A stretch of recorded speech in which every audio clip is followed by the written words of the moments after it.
Breakout Star is the next category that we have here in BT, and this one is dedicated to that person that really excelled, whether it is their first year in the WWE, and you can tell they solidified themselves as part of the roster. This is not somebody that's going to be here for only a year, they're going to go away, never come back. No, these are people that are part of the WWE universe, and maybe future Hall of Famers in a couple of years. So who knows, right? Without further ado, Keith, take it away with the nominees.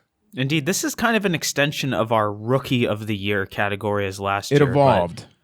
It's pretty much. And it's not quite rookie. Well, it can be rookie, but it's also if someone just had someone who really turned themselves into something more than they were before. So even if they had been around for a while, this was a pivotal year for them. Exactly. It's where were you in January of 2016 and where did you end up in December of 2016? Exactly. And who had the better year of that? So nonetheless, our nominees are AJ Styles, Charlotte, Alexa Bliss, Carmela, Big Cass, Baron Corbin, Rich Swan, James Ellsworth, and The Miz. The Miz was a late addition to this because when talking about Breakout Star, it feels like The Miz was already Breakout Star in the year that he was champion, but we all discarded him. He just became part of the roster, but thanks to SmackDown Live, he really evolved. He became, even though his character didn't change, something clicked that hasn't clicked in years. Because even though he was WWE champion before, the time between then and now, The Miz fell. He became nothing. Remember a couple of years ago when there was a promo where Stephanie McMahon basically just crapped on him and like, yeah, you're like a utility player, Miz. Right, you're good for the events, but that's about it. From going to that to where The Miz is right now, I think he absolutely had to at least be considered for this because this has been a great year for The Miz. Yeah, he really found himself this year, and just like when Daniel Bryan basically called him a coward, it was just like a bomb went off in his head. And ever since then, he's just been far more motivated, and his promos have been amazing. His matches have been much better too. It just everything has really clicked for The Miz since going to SmackDown Live. So what this means is that we can keep him for the time being. Yes, I have a question.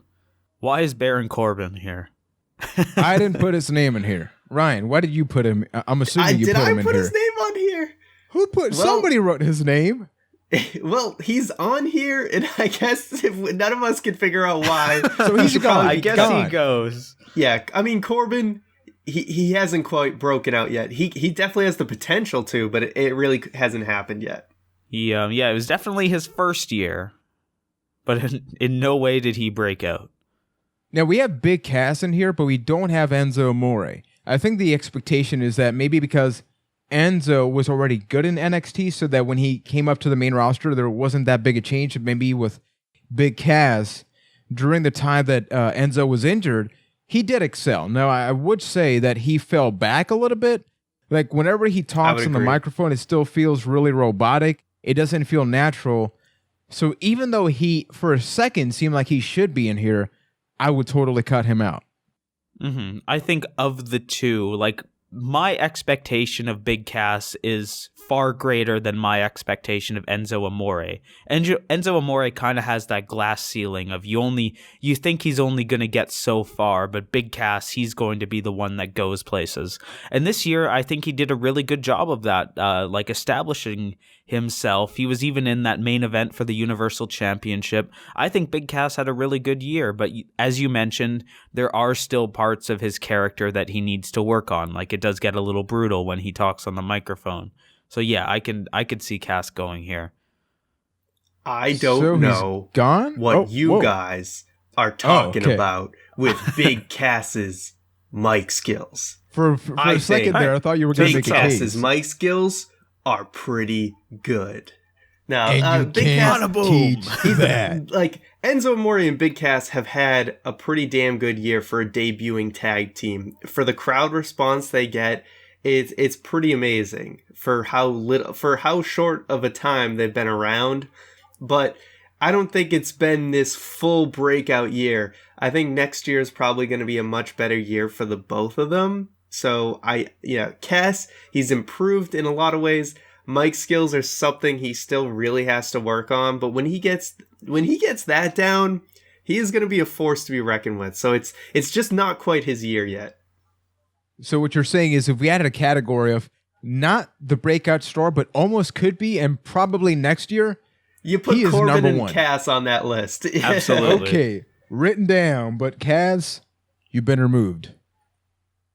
What about somebody like Carmela? I think I want to have a conversation about her because when she moved up, I was complaining a lot about how she was basically Enzo Amore version 2.0 on the main roster, but then they did finally turn her heel, and even though her character didn't change that much, I like her mean streak. I'm kind of feeling like Stone Cold saying that. I like that mean streak. Keep that going. And then I think that the fact that you were able to have a feud with Nikki Bella for a long time without there being a championship in the middle is worthy of being considered there because she got the job done there.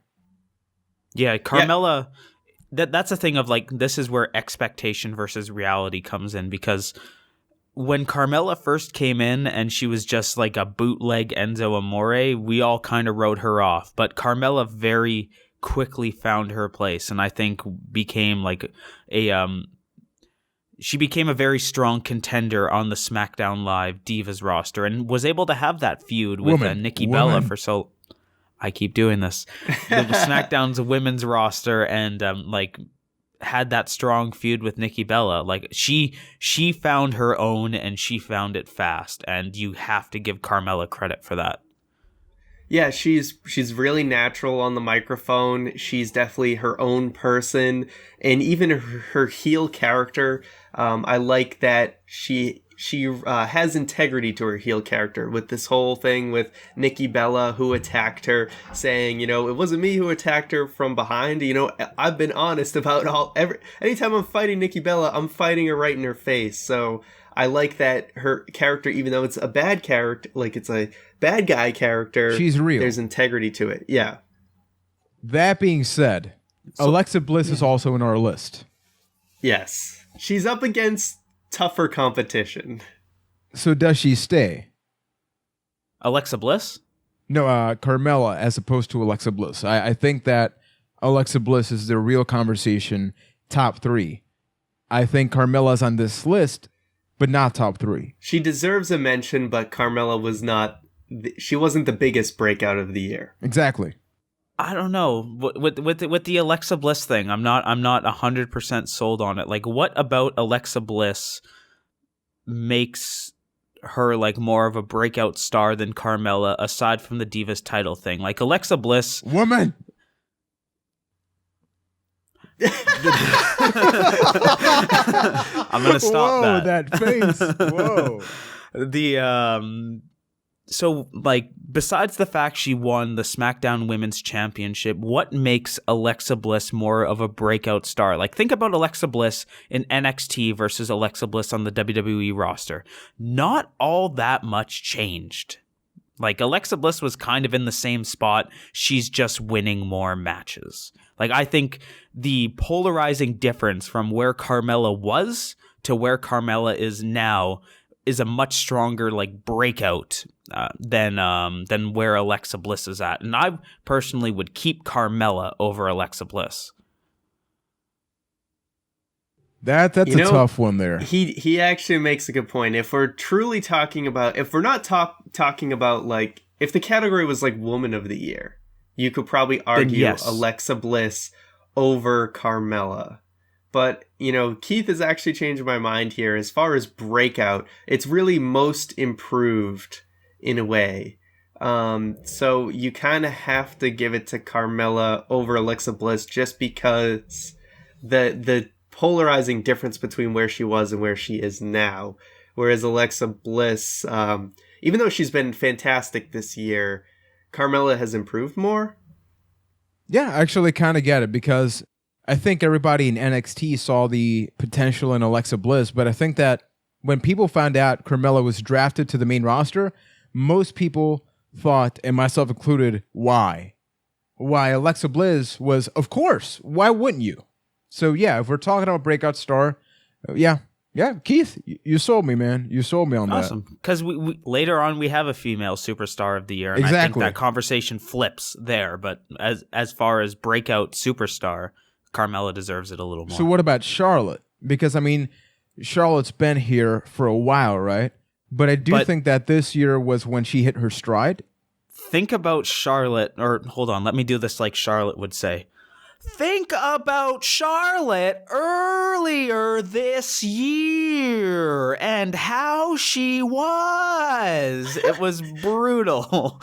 And compared to where she is now, where she can cut like a legit promo and she's having great matches, even though Charlotte's a bit weird to evaluate because at this point, or like at the beginning of the year, she started on the top of the women's mountain. And near this, or like at the end of the year, she's still there. So, but the breakout part of her came through personal character development and just how much better she got throughout the year, which is comparing like early year Charlotte to now Charlotte is so different. It's crazy. Yeah, that's the thing is Charlotte. Two things with Charlotte were really the breakout thing, and that is getting better on the microphone and just overall confidence. You know, you really believe that she believes that she is the woman in WWE. I think her confidence has just skyrocketed this year, and she's just really established herself as sort of the woman who is leading Raw. Yeah, I think that when you really think about breakout star, it's expectation versus reality. Sasha Banks is not on this list. I mean, she's considered for the female superstar of the year, but she should maybe be considered for this. But the three of us, I think, would immediately discard her because how many times have I said on the podcast that Charlotte is the real boss of the two? And at the beginning of the year, I couldn't stand Charlotte, how she spoke. I mean, Keith, excellent impersonation there. I almost cried there. Well, thank you. I would keep Charlotte. I would keep Carmela. Now, I'm gonna do a twofer here and propose that we remove Rich Swan. Yes, I agree. I love Rich Swan so much, but I agree. He hasn't hit that breakout point yet, Rich Swan. It's getting there. It's really close. He's like in the top 205 live cruiserweight storyline, but it's not there yet. Yeah, it's early. He's another one for that 2017 list. He's just getting started, really, so it's too early for that kind of talk. James Ellsworth. This is the one. This is the topic because immediately anybody watching or listening may be thinking, why? But I mean, this is a guy that was a jobber and should have never gotten a contract with WWE. He lost quickly to Strowman, but then WWE said, there's something going on. People seem to like this guy. We're going to give him a shot. And he has been the glue to further the storyline between AJ Styles and Dean Ambrose. So for all the hate, all the overexposure, yes, he's been the main focus of SmackDown technically, but what a year. God, yeah. If we're talking about where did you start in 2016 and where did you end, James Ellsworth had one of the most impressive years ever. Really, like you started out as just like a joke. Just you are here to get destroyed by Braun Strowman, and then you just did this whole turnaround. You got this cult following behind you, and you became part of one of the biggest storylines and one of the best storylines in WWE in the year. And it's impressive, even though the only part that I would say is against James Ellsworth is the fact that the breakout part of him happened because he was with AJ Styles and Dean Ambrose. It wasn't from James Ellsworth himself, you know what I mean? It was because he was in proximity of all of these other things. He was put in a spot. He was put in a spot, and that's what made him big. Yeah, I mean, you look at Ellsworth, this guy at the beginning of the year was, he was doing indie shows out of Maryland without a prayer of ever being in something like WWE. He gets one jobber match on the debut episode of the brand split with Raw, and all of a sudden, the next thing you know, this guy has a WWE contract. Someone who would never have a prayer under any other circumstance is now on the main roster for SmackDown. That's just one of the most impressive stories for anyone to get into the WWE.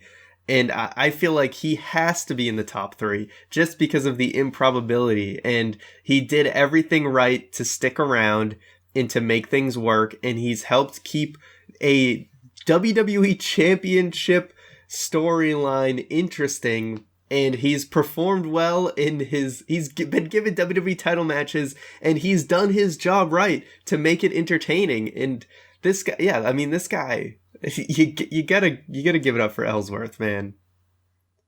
So there's somebody we haven't talked about yet. That's AJ Styles. AJ Styles has to be here, right? Or do we cut AJ Styles? Because yes, it was his debut year. Yes, it we all expected the world of AJ Styles, but for the most part, he delivered in every step. He had there was a slow point before WrestleMania, but after that, it was just great match after great match after great match. Yeah. And you could argue that he had one of the best rookie years in WWE history.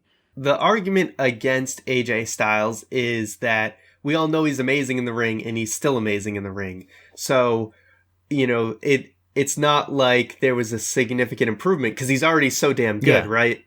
Now, the part that for me is the true breakout of AJ Styles is his character. Now, AJ Styles has not always been this character guy. He did some funny stuff in TNA and things like that, but he really tuned up his character. People look at people looked at that as a weakness, and now you see AJ's heel character. He's one of the most entertaining guys on the mic on SmackDown Live. So for me, that is the true breakout performance of AJ Styles, because his matches are already great. I think he needs to be number 1. Like, as much as we can talk about James Ellsworth and everything, let's head going a little ride. AJ shows up in the Rumble. Everybody loses their mind. Surreal. And then there's a huge dip. Like a huge dip where everybody was thinking, who is this guy? Remember that Titantron that WWE put out where he's smiling awkwardly and people were sharing that? Like, he's got no personality. He is going to fail. But then he's got matches against Roman Reigns. And he excels. That smile was so good, though. No, that smile was just... try it, Keith. Try it. Kind of like that. He did that, but then he has top-notch matches with Roman Reigns. And there's something to say about that because they put you... If I go into the company and you put me against the guy that's supposed to be good, but people are booing, I'd be concerned. Because then who's to blame if things don't go as planned? But he did a kick-ass job against him, against Cena, developed the proper personality to really excel, and is the leader of the flagship show for on a week-to-week basis. If we go based on our listeners in which show they like the most, it's SmackDown, and he's the champ that runs the camp. He is. So, let me propose a list to you. Let me know what you guys think. In no particular order, AJ Styles, The Miz, and Carmela. We cut Charlotte, and we cut James Ellsworth. I don't like cutting Ellsworth. Who would you cut Who would you cut I would cut instead? Carmela. I would cut Carmela. She's had a good year, but she's really had one storyline so far. Whereas, so is Ellsworth, but Ellsworth's breakout, it was just such a bigger breakout. Carmella's been around. She had a good character change. She had a good feud with Nikki. Her, some of the matches were a little bit of a letdown. But Ellsworth, the dude was nowhere at the beginning of the year, and now he's legit on the main roster of SmackDown. I just don't think you get any more breakout than that. He's my number 1. I'll say that right now. So we cut Charlotte? We're good with that? Charlotte and Carmela are my propositions for cutting. I would go, here's my list. It would be number 1, AJ Styles. Number 2, Charlotte. Number 3, Ellsworth. That would be my list because as cool as The Miz has been as a breakout star, Charlotte has really been the top bad guy on Raw. Because when you look at Kevin Owens, people aren't hating on Kevin Owens. They love him. So the only character... Okay, remove Charlotte. Who's the top bad guy? Who's the top heel on Raw? All right, that is a good point. Yeah. There's nobody Chris else. Jericho, probably? But people love Chris Jericho. People love the list. That's true. Everybody loves Jericho. Charlotte is the best heel on Raw. She became the top heel on Raw. I mean, that's why they're ending Raws with Charlotte a lot. And it feels normal. The fact is, it doesn't feel like, oh man, the women's movement. Yes, the way they verbally talk about it is horrible, and SmackDown gets it right. I jumped the gun on the Charlotte cut. I'll admit that. Okay. So what do you think about my list, Keith? Because once again, it's number 1, AJ, number 2, Charlotte, number 3, Ellsworth. I know you don't even have Ellsworth, so what do you think about that? I can get behind the Charlotte point, but the Ellsworth point, I don't think it beats out The Miz. Like, it feels criminal to not have The Miz on this list just because Ellsworth. James Ellsworth had this incredible story this year, absolutely. But think about think about the end of 2015 for a moment, and I'm telling you that The Miz is going to be one of the best things in the WWE. You would laugh. You would say that's absurd because The Miz was just such a nothing quantity. He was one of those people. Are you describing The Miz or are you describing James Ellsworth? Because you could say the exact same thing. But Ellsworth never had that down period. You know what I mean? Like we were nothing period. Nothing. There was no James Ellsworth. We had The Miz. There was no James Ellsworth. But this isn't debut, right? We have to factor all of these Breakout, things in. I think from being nothing to being something is a huge breakout. Well, yes, but Exactly. It comes down to whether they were there or not. And The Miz was there, and he was worthless. That sounds harsh, but I think it's true. And and James Ellsworth wasn't. Like, we didn't know who he was, and then he came in, he got destroyed by Strowman, got this following, and then boom, he ends up on SmackDown doing some great things.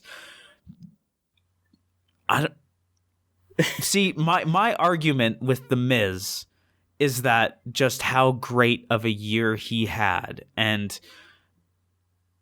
if it's thinking about where they started in 2016 and where they ended, The Miz is the most polarizing example of this, because even ever since the brand split happened, The Miz has been red hot. Even a little bit beforehand when Maurice started coming back. Maurice, maybe the breakout superstar of the year should be Maurice, because Maurice came back and then just brought this new life into The Miz's character.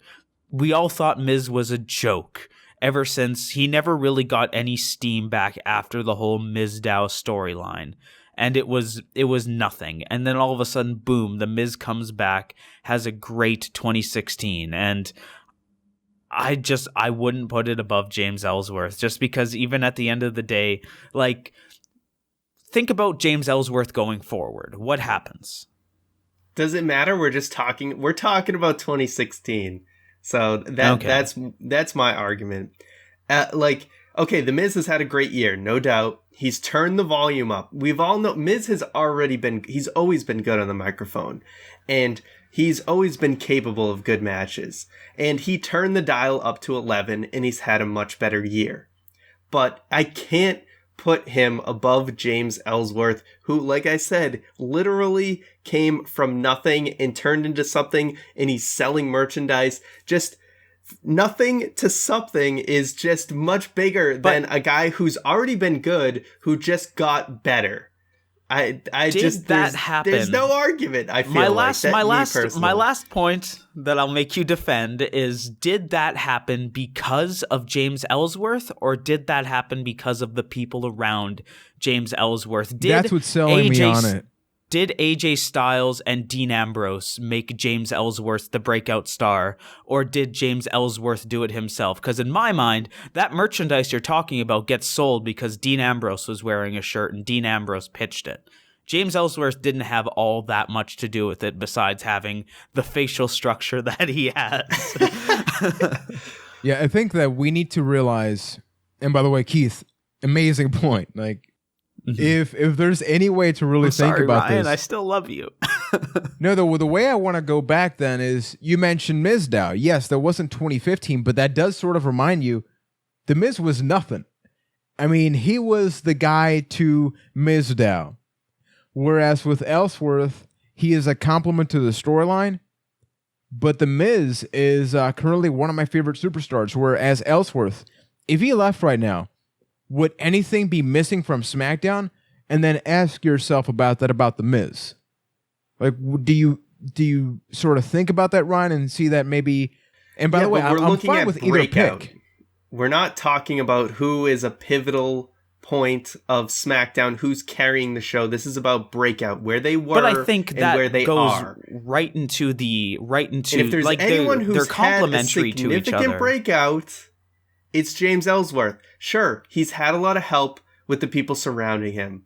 But would The Miz be as great without Daniel Bryan right now? Probably not. That's one of the pivotal points of that. So, okay. I'm gonna bring up. I have a question. We have been arguing about this. Maybe they both stay. Maybe we cut Charlotte or AJ Styles. I was actually gonna propose the boldest thing. What if AJ is at the top of the glass of water and he actually gets shut out? Because listen to everything that we've been saying. It's been about expectation versus where they were and all this stuff. I would make a case then, based on that, for AJ being number 4, which is weird because he was our number 1. But yeah, well, I actually wasn't going to put AJ at number 1. Like I said, we all expected AJ to be great, and he has been great. AJ's a much better conversation for Superstar of the Year than Breakout Star of the Year. So, we'll get to that later. Breakout Star, I think, like I said, I mean, sure, no one knew how WWE was going to go down, but we all know he has great matches. That's why I was arguing the character aspect of AJ was really the breakout thing, but was it the most significant this year? I don't think so. So, folks, I think we got ourselves a list. Wow. Is there any... I feel like things between you two became heated. I'm in the middle of this. Is there anything that you guys want to sort of say to each other? Any apology or just a hug? No, there's no a healthy apology. argument. I still love you with all my heart, but there's no apology. Okay, I'm fighting for what I believe in. Okay, I'm throwing my top 3. I'm throwing my top 3. All right, Go for it. I know it's going to be different, so I'm gonna go Charlotte as number 3, The Miz at number 2, and James Ellsworth as number 1. I think we can all agree with Charlotte being number 3. I think it's James Ellsworth number 2 and The Miz number 1.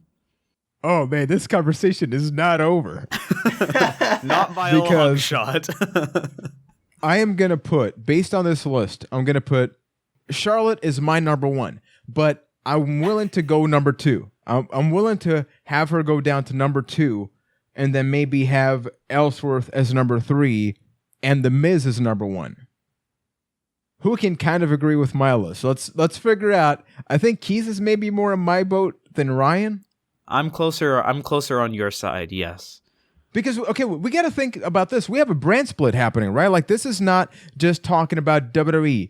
And if you remove Charlotte, she's been so important. And I didn't care about her. I did not care about Charlotte. And she is the top dog on Raw. Like, it sounds insane to even think about that. But the fact that she can main event the show and it's a normal thing. Like, of course she would. Who else would? Who else would have a kick-ass match that, yeah, titles are changing back and forth. Women's Revolution, maybe not the best. But she is the one character that is not afraid to be hated in all of WWE. That's true. I'm willing to flip Charlotte to number 2. Pineapple pen. So if Charlotte is number 2. I'm going Miz 3, Charlotte number 2, Ellsworth number 1. Now I remove myself from the conversation and let you two, whatever you two decide, I'm going to respect. So just go. Keith, is there a world where we can agree to have Charlotte at number 1 and Ellsworth at number 2? There is a world where we can agree to have Charlotte number 1 and The Miz at number 2. But that's not a world I'm living in. I'm not living in that world. Ellsworth can't go lower than 2. I will do, what do they call those? A filibuster. I ain't leaving until Ellsworth is at least number 2. I just keep, in my head, going back to the point of James Ellsworth. Like, Dean Ambrose and AJ Styles got James Ellsworth more over than James Ellsworth got James Ellsworth over. I said that right, I think. But it's just... The Miz, Maurice aside, which I guess you could kind of say the same thing for The Miz, but I do think it's a little different in this situation, that The Miz got himself over. And even though Ellsworth was not a known quantity in 2016 and The Miz was, like, the breakout part, like, at the end of the day, Ellsworth is still a joke, and he will always be a joke. We're not going to have talks about James Ellsworth being a serious contender to even the Intercontinental Championship, because that seems crazy. The Miz feels like The Miz went from nothing to that is the guy. He didn't go from nothing. He super did, though. He did not go from nothing. Think about how high we were on The Miz going into this year. After Mizdow, The Miz was, like, you saw The Miz getting, like, you expected The Miz to be in this point where he was, okay, he's the one that's going to get squashed by somebody like a Sami Zayn or a Kevin Owens in a just a filler Raw matchup. Even going into before the brand split, when The Miz won that fatal 4-way match between Kevin Owens, Cesaro, himself, and Sami Zayn, nobody expected that. Who expected The Miz to win it? And he just kind of kept getting momentum from there. He did come from nothing. Like, yes, he was a known quantity, but that quantity that he was around 0, a solid 0. That is such bullshit. That is such bullshit. It is the true nothing was James Ellsworth, because he literally did come from nothing. Like you said, The Miz is a known quantity. You know what quantity means? It means that there's something there. There's something quantifiable about The Miz, right? A known quantity literally means that there can't be nothing. You said it yourself. Sure. Okay. What The Miz was doing wasn't super significant at the time. And he turned the volume up. That's what I said. He's had that potential. We know he's had that potential. I don't think we knew it could get this good, but it did. But I still think The Miz has always been that guy that, Stephanie said, he's a utility player. He is somebody you can rely on. And he really just turned his game up this year. And that's why I think he should be number 3, because the difference between where he is now and what we knew he could be is not huge. We knew he could be good, and he exceeded that. But isn't this category... We still knew he could be good. Isn't this category basically who turned it up the hardest? Who turned up the... I think from where they were at the beginning or the to highest, where they I guess are now. Makes most sense. But The Miz is like that personified of who turned it up the highest, because... But from where they started to where they are now, I don't think is nearly as big as Ellsworth or even Charlotte. Could we have a draw? Based on this conversation. No. We need to I'm believing you just have to be the final word on this. You just have to be the final word. Oh my God. Okay, so a lot of pressure here. I'm just going to move those watching on YouTube. I'm putting the camera on me to avoid just seeing Ryan or Keith right now. So number 1, we do have Charlotte. Oh my God, I feel this pressure right now. It's way too much. Too much for me, man. I can't handle this. Number 1, Charlotte. This is what a conversation. Wow. Number 2. Okay. Whatever you're Keith, feeling. Before I reveal, I'm actually saying this to convince myself of either pick. Keith's case, it makes perfect sense in the way that The Miz, he didn't just become better, he became part of the show. Before, he was always good, but he was just there. The Miz could easily leave, and in no way would people miss him. And if, in many ways, people would be happy if he left, where now, I don't think that would be the case. Ellsworth, he came from nothing to something, has been enjoyable, and they were able to find the next Santino Marella and make it work. But between the two, I got to go at number 3, James Ellsworth. I knew it. At I number knew it. 2, It's okay. I got to go with The Miz. And at number 1, we got to go with Charlotte Flair because she has excelled drastically this year. I still think there are some things that can improve, but we're talking about breakout star Ryan. I feel Your so. thoughts? Welcome to the year-end awards, folks. It's called AKA Ryan Loses Everything. I'm getting buried, folks. I'm getting buried. Now, I really want to get everybody else involved. Say that this is the list. You can in no way add or remove anybody. Say Charlotte is number 1. Who is everybody's number 2 and number 3? Because Ryan, you may win the fan voting. We're going to do fan voting on this one. Everybody listening, watching, wherever, we want your voice to be heard, and then we'll be talking about this on a future podcast episode, The Redemption of Ryan M. McNulty. Reunited, and it feels so good.